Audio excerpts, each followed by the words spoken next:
की खबर अब एक बार फिर स्ट्रेट ऑफ हार्मूज को लेकर है, जहां हार्मूज पर आज ग्लोबल लीडर वर्चुअल मीटिंग करेंगे। स्टामर और मैक्रो बैठक की मेजबानी करेंगे। इस चर्चा में 40 देशों के नेता हिस्सा लेंगे।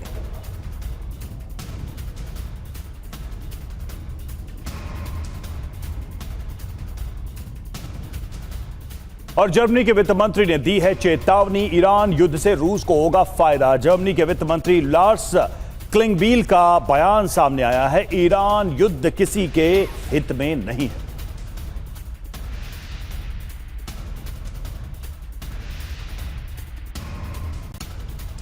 हालांकि बड़ी खबर यह है कि ईरान ने दावा किया है कि स्ट्रेट ऑफ हार्मूज में नाकेबंदी से सप्लाई प्रभावित नहीं हुई है और अमेरिकी नाकेबंदी से ईरान को कोई परेशानी भी नहीं। ईरान की सरकारी सूचना परिषद के प्रमुख का यह दावा है।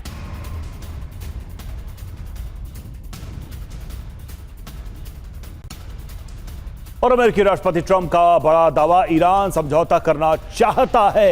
यह ट्रंप कह रहे हैं, ईरान एटमी हथियार नहीं रखने पर सहमत है।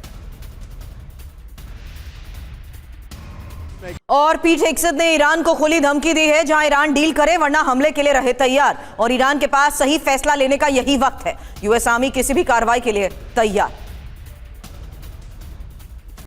तो देखिए, बातचीत भी हो रही है, धमकी भी दी जा रही है और जंग भी चल रही है। सारी चीजें साथ साथ चल रही है। सवाल यह है कि पहले किसका अंत होगा, जंग का, इन धमकियों के सिलसिले का, या फिर बातचीत का? इसको समझने की कोशिश करते हैं। ईरान की धमकी क्या है, डोनाल्ड ट्रंप की धमकी क्या है, ये भी देखिए। डोनाल्ड ट्रंप कह रहे हैं एटमी हथियार नहीं रखने देंगे। ये साफ साफ कंडीशन वो डाल रहे हैं। पीट हेग्सेथ की बात करें, यूएस आर्मी किसी भी कार्रवाई के लिए तैयार है। वहीं ब्रैड कूपर क्या कह रहे हैं कि हमारी सेनाएं फिर से तैयारी कर रही हैं।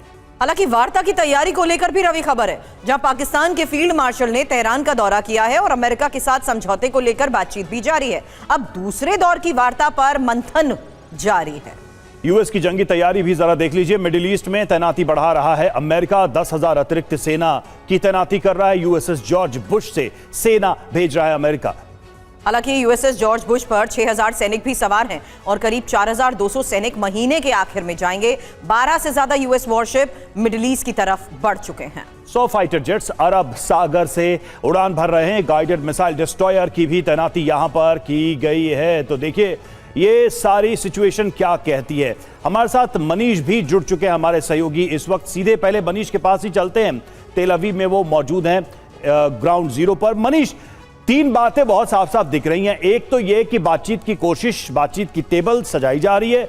दूसरा ये कि धमकियों का सिलसिला भी चल रहा है। और तीसरा ये कि जंग की तैयारी भी चल रही है। लेबनान ने हमले किए इजराइल पर, इजराइल ने हमले किए लेबनान पर सीज फायर से ठीक पहले। ये सब कुछ एक साथ चल कैसे रहा है? मतलब कौन किस पे कैसे भरोसा करे, ये थोड़ा कहना मुश्किल है। बिल्कुल, देखिए, शायद यही ट्रंप की माया है। हालत तो इजराइल में यह है कि इजराइल के प्रधानमंत्री को भी मीडिया से पता चला कि वो लेबनान के साथ शांति समझौता कर रहे हैं। आनन फानन में उन्होंने अपनी मंत्रिपरिषद की बैठक बुलाई और जब सबने एतराज़ जताया तो कहा कि नहीं, मुझे ट्रंप ने कहा है कि तुम अमेरिका हो, अमेरिका में लेबनान के राष्ट्रपति के साथ तुम्हें मिलना है, तो मैं मान गया।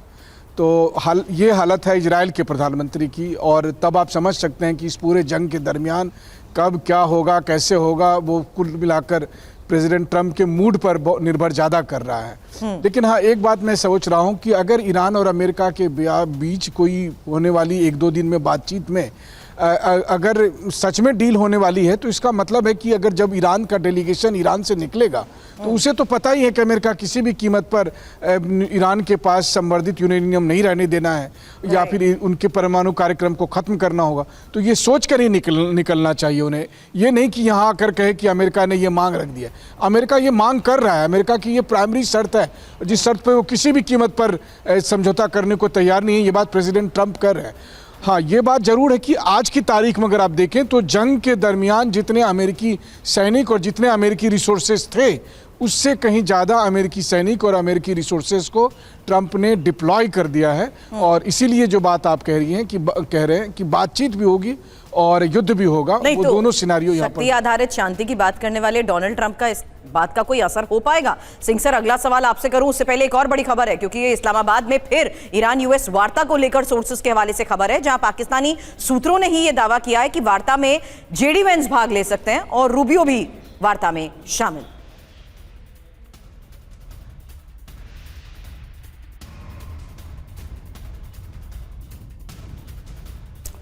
और इस बीच पाकिस्तानी सूत्रों का बड़ा दावा सामने आया है, ट्रंप भी जा सकते हैं इस्लामाबाद। डील पक्की होने के बाद ट्रंप जा सकते हैं इस्लामाबाद।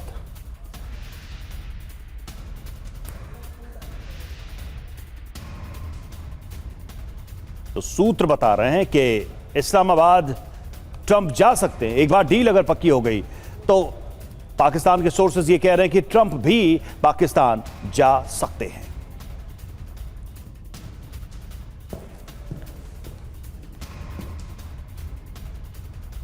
और इधर ईरानी प्रेसिडेंट से मिले पाक आर्मी चीफ। जी हां, तेहरान में पेज़ेश्कियान से मुनीर की मुलाकात हुई। ईरान के सामने रखा अमेरिका का संदेश।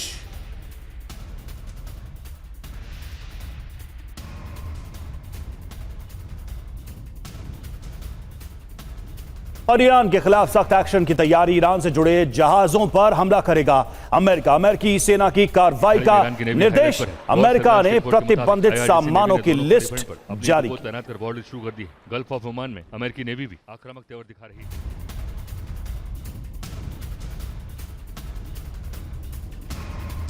तो देखिए, अमेरिका ने सेट किया है ग्लोबल टारगेट। अमेरिका का नया एक्शन क्या है, नई रणनीति क्या है, इसे हम समझने की कोशिश करते हैं। ईरान के खिलाफ कार्रवाई का दायरा बढ़ा दिया गया है।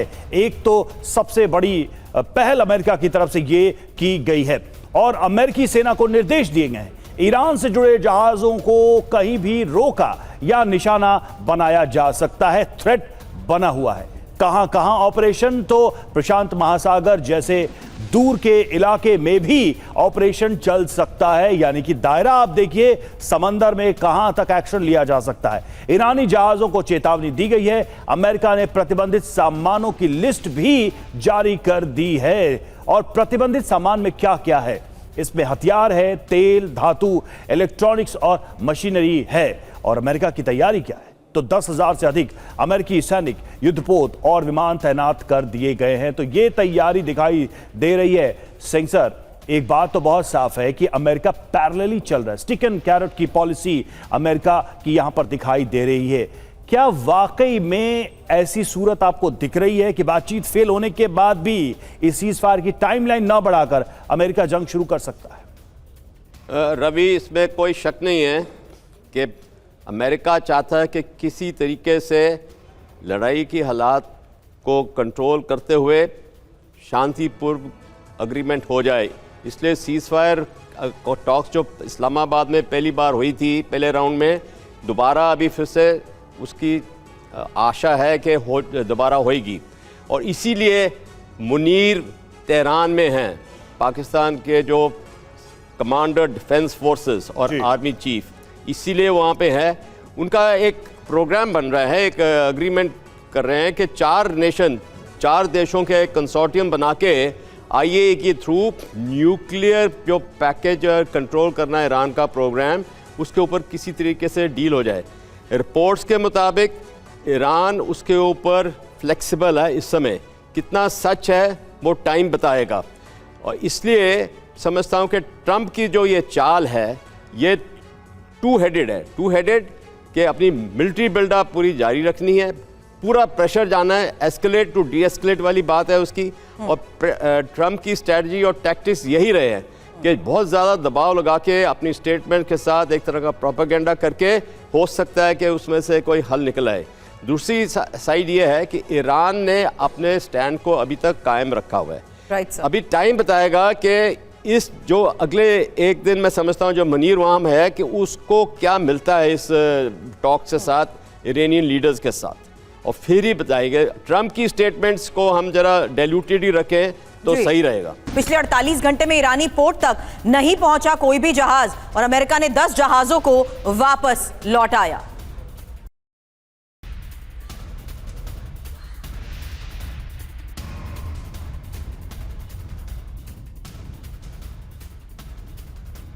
और अमेरिका की नाकेबंदी पर ईरान का बड़ा दावा सामने है। ब्लॉक करने की कोई कोशिश सफल नहीं होगी, ये ईरान ने कहा है। भड़काऊ कदम सीजफायर तोड़ सकते हैं, ईरान का बयान, जरूरत पड़ने पर जवाब देंगे। ताजा तैयारी को लेकर एक वीडियो सामने आया है और ये मोसाद ने ईरान की ताजा तैयारी को लेकर जारी किया है। सीजफायर के दौरान ईरान में पुनर्निर्माण तेजी से हुआ और महीनों नहीं कुछ हफ्तों में पुनर्निर्माण पूरा हुआ। 10 अप्रैल की ये सैटेलाइट तस्वीरें सामने आई हैं और ईरान ने होमीन के पास मिसाइल अड्डे से मलबा हटाना शुरू भी कर दिया है। एयर स्ट्राइक के बावजूद पहाड़ों के अंदर इंफ्रास्ट्रक्चर सुरक्षित है। और ईरान के राष्ट्रपति पेजेश्कियान ने दोहराया, अंतर्राष्ट्रीय कानून के दायरे में हमारे अधिकारों को मान्यता देनी होगी। तेहरान आपातकालीन केंद्र का दौरा किया उन्होंने। दौरे के बीच पेजेश्कियान ने किया सवाल, किस कानून के तहत हमारे देश पर हमला किया गया।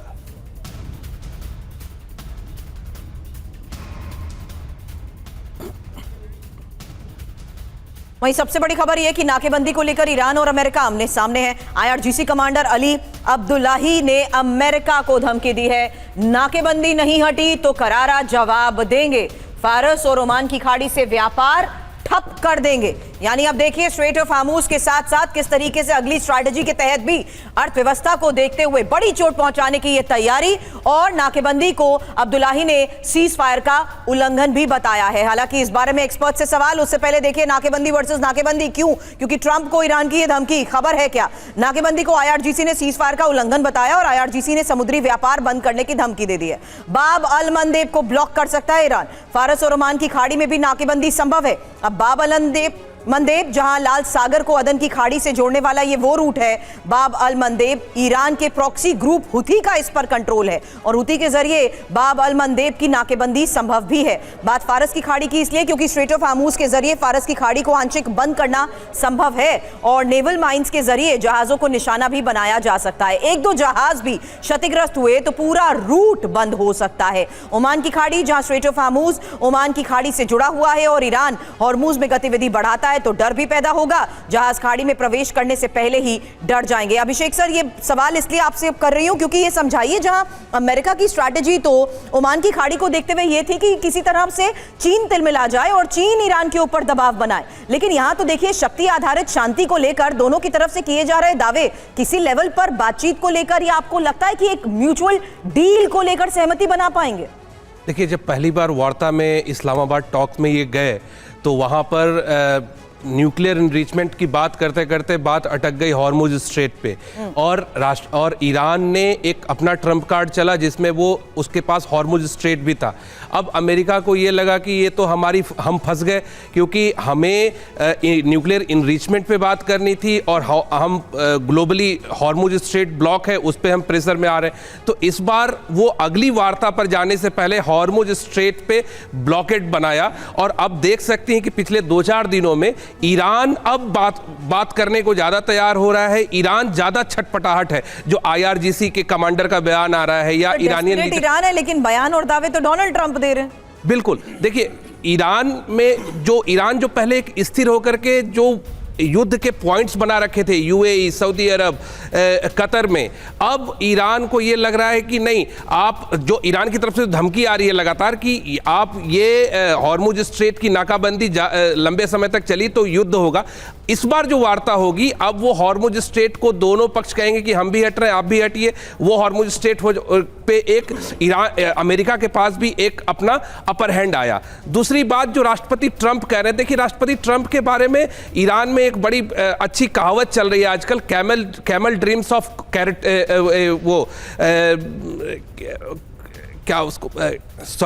तो जो camel dreams of corn seed जो है वो एक प्रोवर्ब है जो ईरान में खामनेई हमेशा ट्रंप के लिए यूज करते थे। वो उनका ये कहना है कि ये इनके ऐसे ऐसे ड्रीम्स हैं, ऐसे ऐसी डिजायर्स हैं जो कभी ईरान पूरा नहीं करेगा। लेकिन जो न्यूक्लियर इनरिचमेंट है वो एक बड़ा हर्डल है। अब हॉर्मुज स्ट्रेट हर्डल नहीं होगा। अगली वार्ता में देखिएगा कि हॉर्मुज स्ट्रेट पे दोनों के पास अपने अपने पत्ते हैं और दोनों अपने अपने पत्ते सॉल्व करेंगे। हॉर्मुज हो या फिर न्यूक्लियर एनरिचमेंट हो, ये अमेरिका की बातचीत के लिस्ट की शर्तें हैं। हम इजराइल को भूल रहे हैं क्योंकि उसके अपने हित अलग हैं, और जब तक वो टेबल पर नहीं आता है, क्या ये शांति लंबे समय तक चल पाएगी? ये बहुत बड़ा सवाल है। सितंबर में भारत आएंगे पुतिन, जानकारी सामने आ रही है। ब्रिक्स समिट में हिस्सा लेंगे पुतिन। युद्ध काल में पुतिन का भारत दौरा काफी अहम है। ब्रिक्स सम्मेलन में हिस्सा लेने के लिए आएंगे व्लादिमीर पुतिन। तो बड़ी खबर हम आपको बता रहे हैं। और देखिए, इस वक्त वैश्विक तनाव की स्थिति है, लेकिन इन सब के बीच रूस के राष्ट्रपति का भारत दौरा काफी अहम। सितंबर में भारत आएंगे पुतिन। ब्रिक्स समिट है और उसमें पार्टिसिपेट करने के लिए, उसमें हिस्सा लेने के लिए पुतिन आएंगे। युद्ध के दौर में ये दौरा काफी अपने आप में अहम होता है। मनीष झा के पास चलेंगे। मनीष, ब्रिक्स सम्मेलन सितंबर में, पुतिन का आना, टेंशन बनी हुई है। अभी तक कहीं कोई शांति समझौता नजर नहीं आ रहा। ये दौरा इस सिनेरियो में कितना महत्वपूर्ण हो जाता है? भारत और रूस की साझेदारी, समझदारी और दोस्ती किसी से छिपी नहीं है। देखिए, जहाँ तक ब्रिक्स का ताल्लुकात है तो ईरान भी ब्रिक्स का एक मेंबर है, और ईरान ने पहले ब्रिक्स के प्लेटफॉर्म का इस्तेमाल करने के लिए कहा भी था कि इस जंग को रोकने के लिए ब्रिक्स को आगे बढ़ना चाहिए, और अगर ब्रिक्स की तरफ से पहल की जा सकती थी तो वो सबसे बेहतर होता। लेकिन अफसोस की बात है कि अभी तक इस 40 दिन के जंग की बात करें, हमने ब्रिक्स का कोई रोल होते हुए देखा नहीं है। हाँ, अब यह है कि अब जब ब्रिक्स की बैठक हो रही है तो ये भी ध्यान रखना होगा कि अभी तक इंडिविजुअली रूस और चीन, जो कि ब्रिक्स में भारत के साथ मेंबर हैं, और उन्होंने अलग रुख अख्तियार किया है और ईरान का सपोर्ट किया है पॉलिटिकली, डिप्लोमेटिकली, या फिर कहें कि अंदर खाने जिस तरीके से भी उन्होंने किया है। तो ऐसे में आप कह सकते हैं कि ब्रिक्स की बैठक जब होगी तो एक बार ब्रिक्स मेंबर को ये बैठने का और इस पर विचार करने का एक मौका होगा कि बिना पश्चिमी देशों के किस तरह से अब आगे बढ़ा जा सकता है। कुछ भी हो, लेकिन एक बात तो ज़रूर है कि एशियाई रीजन में अमेरिका की साख बहुत बुरी तरह से टूटी है, और इसका फ़ायदा ब्रिक्स को मिल सकता है। और अभी तक जो ब्रिक्स और एंटी डी डॉलराइजेशन की बात हो रही थी, तो बहुत सारी थ्योरी अभी सामने आएगी, लेकिन ये सब कुछ निर्भर करता है कि इस जंग का नतीजा अभी आने वाले 3, 4, 5 दिनों में कैसा निकलता है। अगर दोबारा से ये जंग होती है और उस समय ईरान की ये उम्मीद होगी कि ब्रिक्स मेंबर एक्टिवली पार्टिसिपेट करे, जो कि कोई नहीं करेगा, तो वैसी स्थिति में देखिए फिर ब्रिक्स के फ्यूचर को लेकर भी फिर तमाम तरह की चर्चाएं चलने लगेगी। बिल्कुल। इस बीच एक और बड़ी खबर है, जहां स्ट्रेट ऑफ हार्मुज पर तनाव तो बरकरार है और ईरानी बंदरगाह से निकलने वाले जहाजों को अब रोका जा रहा है। अमेरिकी युद्धपोत जहाजों को रोक रहे हैं और ईरानी झंडे लगे जहाजों पर भी अमेरिकी एक्शन हो सकता है। फिलहाल एक्सियोस के हवाले से इसको लेकर क्या बड़ी खबर। हालांकि थोड़ी देर पहले आपने सुना किस तरीके से विदेश मामलों के जानकार अभिषेक ने यह बड़ा दावा किया कि आने वाले वक्त में होने वाली बातचीत में अब दोनों ही स्ट्रेट ऑफ हार्मुज को लेकर अपने काज रख सकते हैं, जहां अब खबर है कि कैसे अभी भी तनाव बरकरार है और ईरानी बंदरगाहों से निकलने वाले जहाजों को रोका जा रहा है।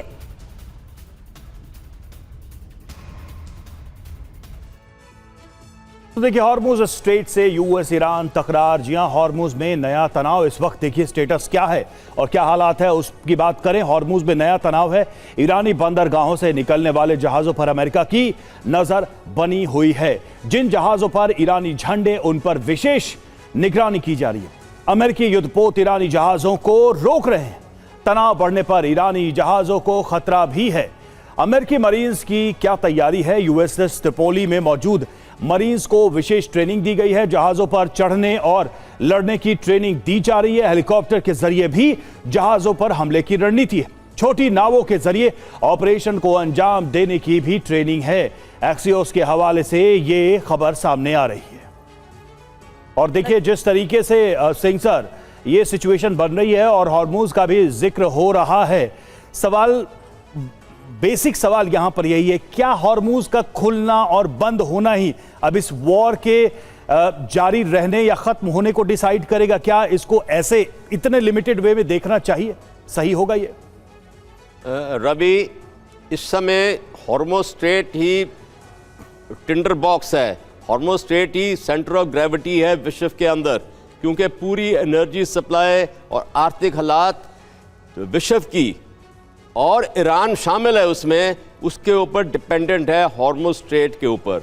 और जो अमेरिका ने अभी ये जो ब्लॉकेड लगाया है ये काफ़ी असर डालेगा नेगेटिव साइड में मुल्कों को और ईरान के ऊपर भी। और इसमें ऐसी हालात भी हो सकती है कि कुछ अगर ट्रिगर हुआ, ईरान अगर कुछ फायर करता है अमेरिका के ऊपर, ड्रोन्स वगैरह, कुछ नुकसान होता है वॉरशिप्स के ऊपर, तो लड़ाई की हालात बन सकती है इधर। मेरा सवाल सर इसलिए ये था क्योंकि इनिशियली जो लिस्ट थी इस लड़ाई की शर्तों में, उसमें न्यूक्लियर का मसला था, प्रॉक्सीज का मसला था, मिसाइल प्रोग्राम का मसला था, इसमें सुरक्षा की गारंटी का मसला था। हॉर्मुज़ तो कहीं था ही नहीं। बिल्कुल सही है। देखें, शिफ्टिंग गोल्स, शिफ्टिंग एम है, कोई एक मुद्दा उनके पास, अमेरिका के पास नहीं था, शिफ्ट करते रह गए, लड़ाई की हालात देखते हुए अपनी स्टेटमेंट्स बदलते रहे। और मेरे समझ और मेरे विचार के मुताबिक मिलिट्री प्लानिंग और स्ट्रैटेजी में अमेरिका ने हॉर्मुज़ स्ट्रेट को शुरू में ही लड़ाई जाने से पहले उसका सही तरीके से नाप नहीं लिया था कि ईरान उस ऑप्शन में क्या करेगा जब इतनी बर्बादी हो रही है। और यह सबसे बड़ी कमी रहेगी अमेरिका की मिलिट्री प्लानिंग के अंदर। अभी वो बिल्डअप कर रहे हैं यहाँ तक कि इंडो पैसिफिक कमांड जो उनका है, पैसिफिक कमांड, वहाँ से वॉरशिप्स मूव किए हैं, मिसाइल डिस्ट्रॉयर्स, एयरक्राफ्ट कैरियर वहाँ से मूव करे हैं। और जो उन्होंने ये ब्लॉकेड करना है छाबार लाइन से लेके गल्फ ऑफ ओमान तक, ये एक बहुत ही मतलब ब्लॉकेड इफेक्टिव होना भी एक बड़ा कठिन ऑपरेशन है।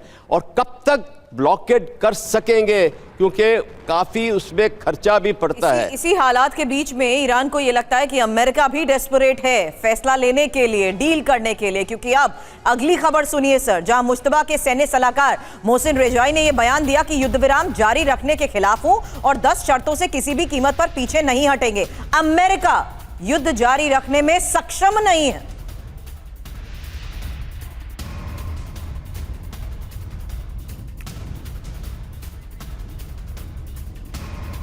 तो बयानों का जो सिलसिला है उसको अगर देखें तो सवाल ये उठता है कि क्या शुरू होगा युद्ध का दूसरा चैप्टर।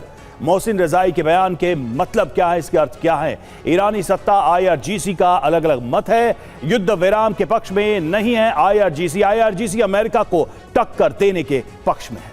हालांकि IRGC की जिद से होगा क्या, ये एक और बड़ा सवाल। जहां परमाणु कार्यक्रम पर झुकना नहीं चाहता IRGC और यूरेनियम सरेंडर नहीं किया तो वार्ता फेल। दूसरे दौर की वार्ता में ईरानी वार्ताकारों पर IRGC का दबाव होगा। अभिषेक, ये बात तो अमेरिका ने पहले ही कह दी थी कि बातचीत के लिए वो आए जिनके पास डिसीजन मेकिंग पावर हो। ऐसे में ईरान डील के तहत अगर कोई फैसला लेता है और IRGC जिस लेवल पर अब स्ट्रांग हो चुका है, आपको लगता है ये भी एक बड़ी वजह साबित हो सकती है कि हालात यहां पर तनावपूर्ण बने रहेंगे और एक्शन जारी रहेगा? हाँ, ये बात बहुत हद तक जायज़ है। देखिए, पाकिस्तान में भी हम देखते हैं कि वहाँ पर राजनीतिक सत्ता अलग है और मिलिट्री सत्ता अलग है। और आज के भी दिन में ये देखिए कि मिलिट्री सत्ता ज़्यादा एक्टिव है और जिसे अमेरिका की भी सह है। वहीं ईरान में भी ये देखने को मिल रहा है कि खामेनेई के मृत्यु के बाद जो सैनिक कमांडर है, जो IRGC के लोग हैं, वो ज़्यादा शक्तिशाली हैं क्योंकि युद्ध के दौरान उन्होंने फ्रंट से लीड करा ईरान को। तो आज उनकी जो स्ट्रैटेजी है, और देखिए सैनिक कभी भी डिप्लोमेसी की बात नहीं करेगा, वो तो राजनीतिक सत्ता को ही बात करनी होगी डिप्लोमेसी की। और इसलिए जो IRGC है उसके जो हाव भाव है वो लगातार इस पर है कि हम अमेरिका को जब 40 दिन तक चुनौती दे सकते हैं तो हम अगले 40 दिन को भी चुनौती दे सकते हैं। लेकिन जो राजनीतिक सत्ता है उसकी जिम्मेदारी वहां के नागरिक भी होते हैं, जो ईरान के नागरिक हैं। तो ईरान के नागरिकों के अंदर भी जो एक विक्षोभ है, जो उनको लेकर के एक डिस्ट्रेस है, उसको भी वो हैंडल करना चाहते हैं और इसलिए वो डिप्लोमेसी की तरफ बढ़ रहे हैं। और दूसरी तरफ देखिए, ये दूसरा पक्ष ये भी है कि राजनीतिक सत्ता ये कर रही है कि चलिए हम अमेरिका को डायलॉग में इंगेज रखेंगे, आप अपने मिलिट्री एस्टेब्लिशमेंट को स्ट्रांग करिए। कारण ये है कि जो अमेरिका की नाकेबंदी हुई है वो एक ह्यूमिलिएशन भी है ईरान के लिए, हॉर्मुज में जो नाकेबंदी हुई है। और इसलिए IRGC को वो पीछे से ये तैयारी भी कर रहे हैं कि अगर कभी अमेरिका ने कोई मिसहैपनिंग की, कोई ऐसा एडवेंचरिज्म किया, तो उसका जवाब IRGC को देना होगा। और देखिए, कुल मिलाकर इस लड़ाई की शुरुआत में ही ये बात कही गई थी कि ईरान की बड़ी उपलब्धि इस युद्ध में यही होगी कि ईरान इस जंग को कितना खींच पाता है। जितना खींचेगा अमेरिका पर उतना दबाव बढ़ेगा। सवाल यह है कि IRGC क्या इसे और आगे खींचने के पक्ष में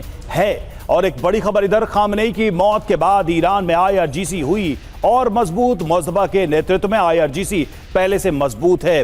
वॉल स्ट्रीट जर्नल के हवाले से खबर, ईरान में कट्टरपंथी विचारधारा हावी हुई है।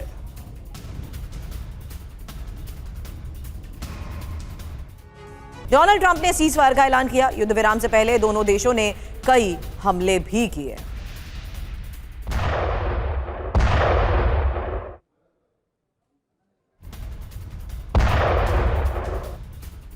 और देखिए, लेबनान इजराइल में रात 2:30 बजे से सीज फायर लागू। 34 साल बाद पहली बार सीधी बातचीत हुई। अमेरिकी विदेश मंत्री रूबियो भी बातचीत में शामिल थे। बड़ी खबर यह है कि डोनाल्ड ट्रंप ने लेबनानी राष्ट्रपति और नेतन्याहू से बात की है। लेबनानी राष्ट्रपति और नेतन्याहू में सहमति बनी है। लेबनानी राष्ट्रपति और नेतन्याहू वॉशिंगटन भी जाएंगे।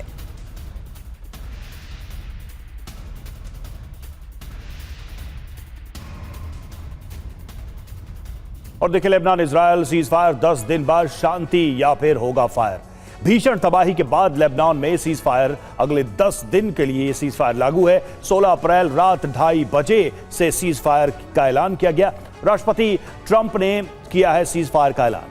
ट्रंप ने लेबनान के राष्ट्रपति नेतन्याहू से बात की। लेबनानी राष्ट्रपति नेतन्याहू में सहमति बनी है। लेबनानी राष्ट्रपति नेतन्याहू वॉशिंगटन जाएंगे आगे की बातचीत के लिए। राष्ट्रपति जोसेफ ने सीज फायर का स्वागत भी किया। खास बात यह कि इजरायली हमलों में 2196 लेबनानी लोगों की मौत हुई है। दक्षिण लेबनान से फिलहाल इजरायल नहीं हटेगा, यह भी बात सामने आ रही है। बड़ा सवाल यह कि क्या हिजबुल्ला इस सीज फायर को मानेगा, इसे एक्सेप्ट करेगा। और इसी पर टिका हुआ है सब कुछ के सीज फायर के ऐलान के बाद भी ये तनाव बना रहेगा या फिर कम होगा। तमाम मेहमान जुड़े हुए थे हमारे साथ, उनका बहुत बहुत शुक्रिया इस चर्चा के लिए। मनीष हमारे साथ जुड़े हुए थे, उनका भी बहुत बहुत शुक्रिया मनीष।